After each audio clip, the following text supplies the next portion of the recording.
Hey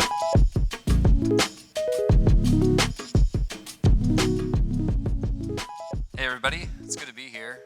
First of all, I want to thank Chad, Virtuous, and all the sponsors for helping to put this together. It's really encouraging to see a bunch of like-minded individuals who want to use their digital ministry experience to help people with their spiritual walk. So it's just really encouraging to see this room. Like Kenny said, I'm here to talk about personalization for your user experience.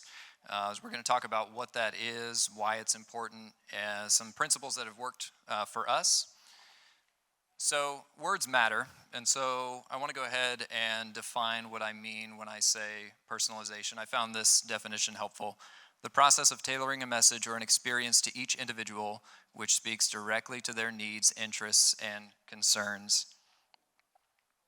So I also want to take a moment just to explain our organization so you understand the lens that I'm approaching this from and why I may not address every pain point that your organization faces. I think there are some general concepts that we could all find helpful. So we are, as Kenny mentioned, a talk-formatted radio network. We've got about 120 signals nationwide, broadcasting other ministries' content all day, every day. And then, of course, we publish those various platforms and outlets online as well. So this might represent your organization. You may have a radio or podcast broadcast. You may have video content that you're publishing out there, blogs, devotionals, and, of course, a means to give to the organization. And so we're here because we want to help make this process most effective for people who come to us. This probably represents a little bit more of what we look like. So every day we broadcast about 55 different unique programs. And of course, all of them are each promoting their own video content, blogs, articles, podcasts, etc. So for us, it's not so much about having unique content of our own, but we have to prioritize the user experience and find ways to best connect our listeners with the resources that they're looking for. A friend of mine, Bobby Lewis, has used the phrase that I like to use a lot. And in broadcast media, we are pushing out one message from each of those ministry partners every half hour in what we like to call divine appointments. And one thing that we can accomplish with personalization is that we have the ability to, as he says, increase the number of divine appointments every day, where instead of one message hitting everybody, those messages can become tailored, unique to their own experience. So now that we've talked about what it is and who we are, let's talk about why. So why is this important? Well, almost everybody says we're doing it. Most customers say that they'll repurchase or re-engage from a personalized experience, and call to actions convert much higher. All great, right? So what could go, let me go back real quick.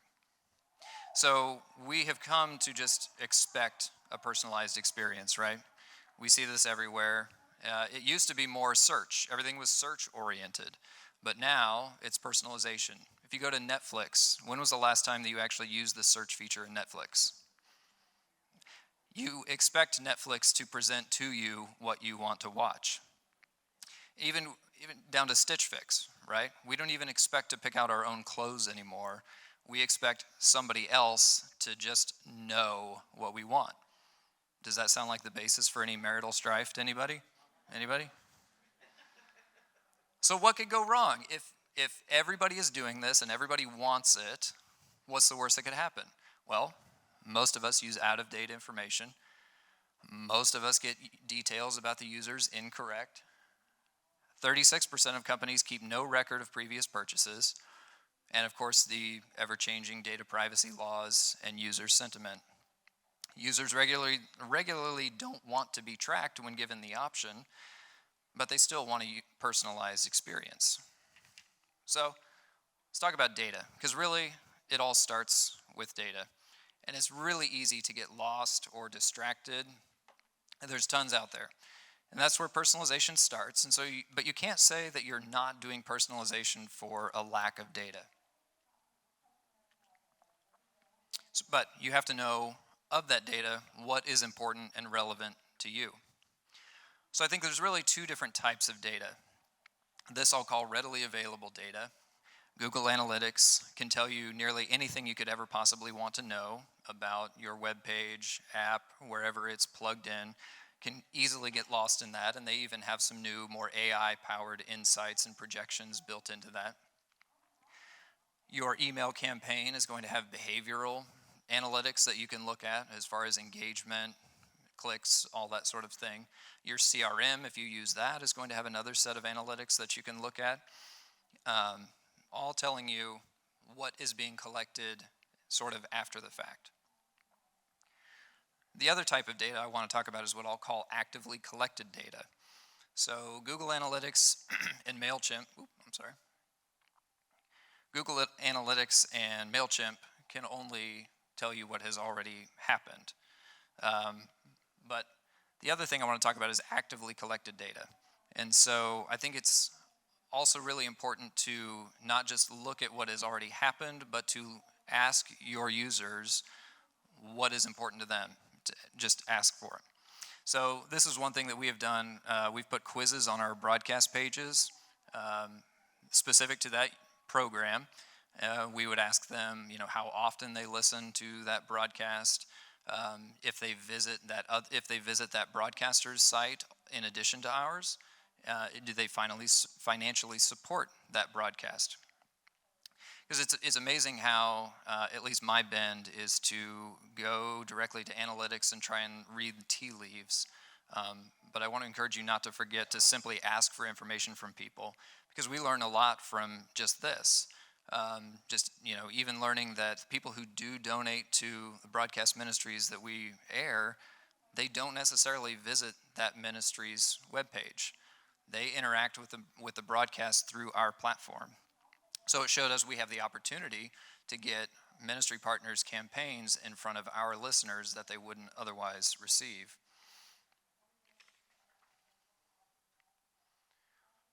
So another aspect of actively collected data that we've used is we've partnered with Finney Media twice, one in 2016 and one in 2021. They put together a great comprehensive survey, and we just simply sent it out, asked our listeners to fill it out. And amazingly enough, we had 1,500 people fill out this survey, even though it took probably 20 to 30 minutes to finish. That gave us a treasure trove of information about the users, self-identified information. So sometimes it just takes asking, and people are willing to tell you. And while we don't get to use any of this information to personalize their specific experience, it provides good context around what our listeners on average may be experiencing or going through. So you'll just have to decide what's important. What do you want to know? Start with that. Don't start with the data. If you start with data, you're going to get lost and you won't be able to start. So going into it, you need to decide what it is you want to know and then go and find the data that you need. And that's going to be different for everybody. So for us, the most important thing to know is who is listening to what and what else they're listening to. Because we don't get that information with terrestrial radio, right? We don't know if somebody happens to listen at this time of day and that time of day, what their favorite programs are. But that's information that we're able to collect online. We consider ourselves to be the trusted aggregator. And so we constantly want to be introducing our audience to other broadcast partners that they may be interested in. Other thing is data tagging. So in order for people to find what they're looking for, it has to be tagged. There are keywords, so anything and everything that would be relevant to that particular resource. Taxonomy of those tags, what is more important than the other. And for a lot of broadcasters, this will start with transcriptions. If you're not doing transcriptions right now, I would highly encourage that you do that. Even if you don't make it available to the general public, having that information as far as what was said in each broadcast is going to be a lot more relevant than title or the short description. We've found from radio, people remember stories. Constantly we get questions like, oh, I heard so-and-so, and they mentioned this particular story. Well, what episode was that? I want to go back and listen. Well, that story isn't in the title and description, right? That's where the transcriptions come in. And you're not going to be able to make good connections if you don't have good tagging. So encourage you to start now and then just keep reevaluating if those tags are relevant, what the terms need to be, and if anything needs to be adjusted. So now that we've decided what's important, we need to find out ways to help personalize the experience. And what's likely happened maybe in your mind is you've thought, okay, we're barely keeping up with the content beast as it is, and now you're saying that we have to account for every particular user experience that may happen. We're hardly keeping up as it is. So one thing that we found was designing for scale. And the average campaign that we used to run, we would have to create probably 5 or 6 different graphics for all the different methods of promotion. What we've done is we have changed our app, our website, our email to all use the same ratio image. And so now instead of creating 5 to 6 different images for every single campaign, we can create one, which means we can do 5 or 6 campaigns in the same amount of time that we needed to do one. So this will look different for all of you. I know Journity has ways where their modal is the same size as embeds that you can also use. So just look for ways that you can find efficiencies in the size of images and other things that you need for your resources. Another thing we do is that we use, there are all kinds of form options out there. We use Ninja forms. And one thing that we're able to do with that is we only have 2 different forms. We have one for mailed resources, and we have one for digital resources. And just by, so we don't have to create a new one for every single campaign. These just send the ID of the ministry and the resource to our email client and database, so there's no need to keep recreating a new form every time we're doing a new campaign.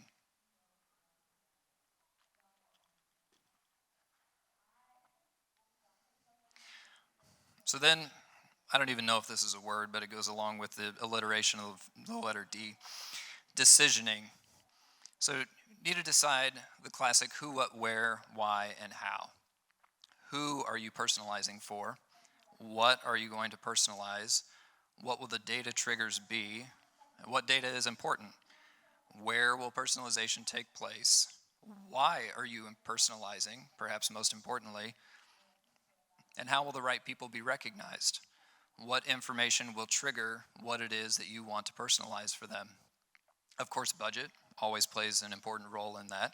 That will decide how large you want to scale, what it is you want to do. And then once you know that, you can look at tools. And of course, there's always build, buy, or some kind of hybrid of that. So it's easy to feel overwhelmed looking at all the data points and wanting to account for every possible user experience. And with a sea of software solutions and tools, I want to encourage you to just start easy. You likely already know a lot of user journeys that are happening on your site, or on your apps, your platforms. Email can be one of the easiest ways to start with that, with setting up automations, behavior triggers, and that sort of a thing. And then other easy to connect solutions like Journity that can trigger personalized messages based on users' behavior as well. So I'm not going to go into all of the tools that you can buy because that would take all day, but I do want to talk about one thing that we did build to give you an idea of some things that are possible. So maybe the most relatable thing I can say this afternoon is that we have a love-hate relationship with Subsplash. Anybody else? So we use them for our mobile app, and of course there's always limitations no matter what you're doing. But we decided, we really want to prioritize personalization. And so what we did was our developer actually built a Java app that connects to Subsplash's API, where we track users' behavior in our app, everything they're doing down to the unique device ID. So we don't necessarily know who they are, but we know that that is a unique install. We know everything that they're listening to, what programs, we know what campaigns they're interacting with, and we're tracking all that information in order to personalize their experience.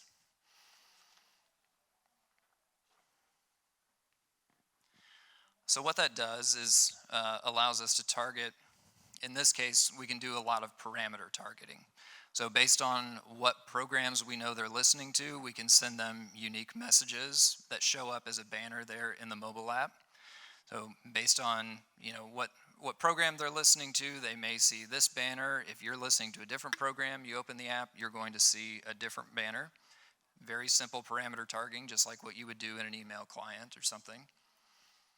Another way we can do it is what we call with a passive listener. So passive listener just happens to listen to a broadcast.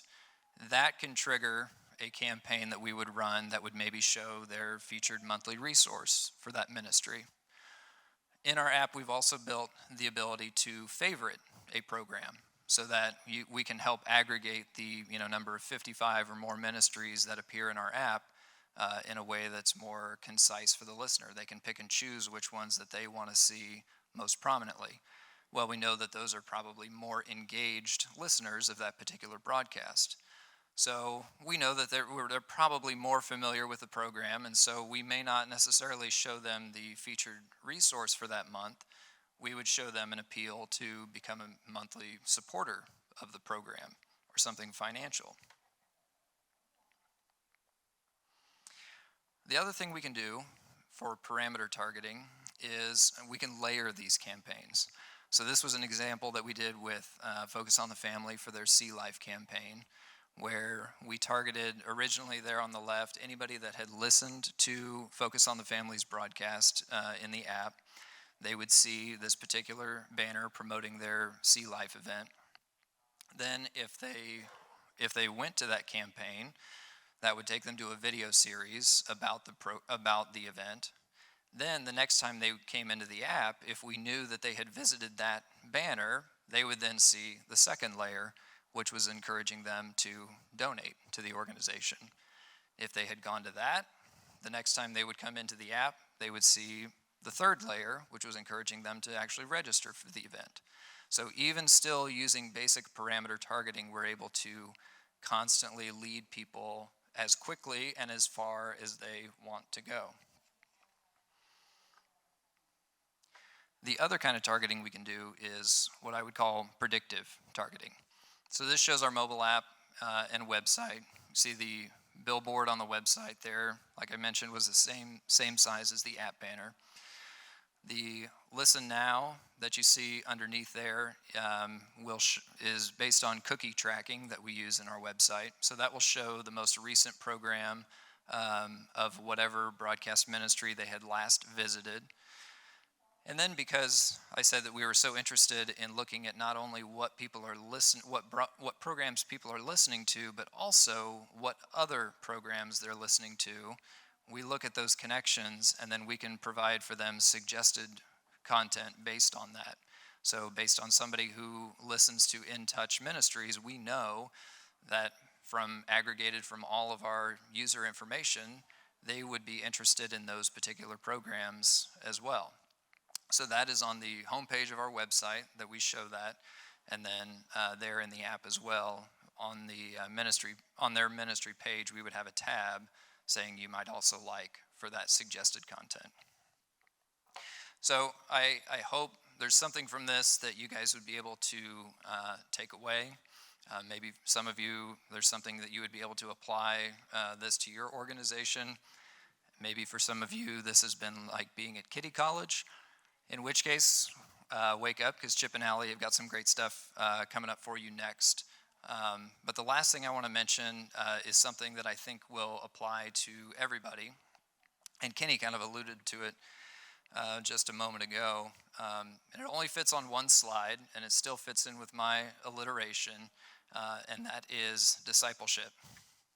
So to go back to the Finney Media survey that I mentioned earlier, one of the questions that we asked folks was, if you donate to one of our broadcast ministries, why do you donate?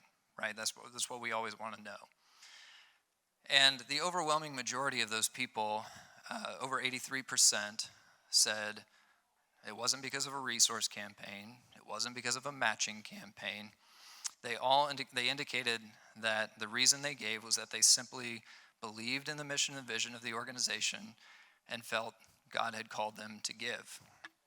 So I want you to think about how you can use, by the way, those resource campaigns only came in about 6%, indicated that that was of any importance at all. So I want you to think about how you can apply your expertise in this area to helping people along their spiritual journey. Your ministry, your organization, no doubt has resources that cover the whole spectrum of spiritual maturity, from something targeted more towards seekers, early believers, or maybe those more mature. So just encourage you to think about how you can use that readily available data to know what's popular, what's out there. Use actively collected data to get that rich information about your users and what's relevant and pertinent, and what kind of challenges they're facing. Use data tagging so that those resources can be found. And use personalization not simply to convert people to donors, but to convey that you can help them in their walk with Christ. And with that, thank you.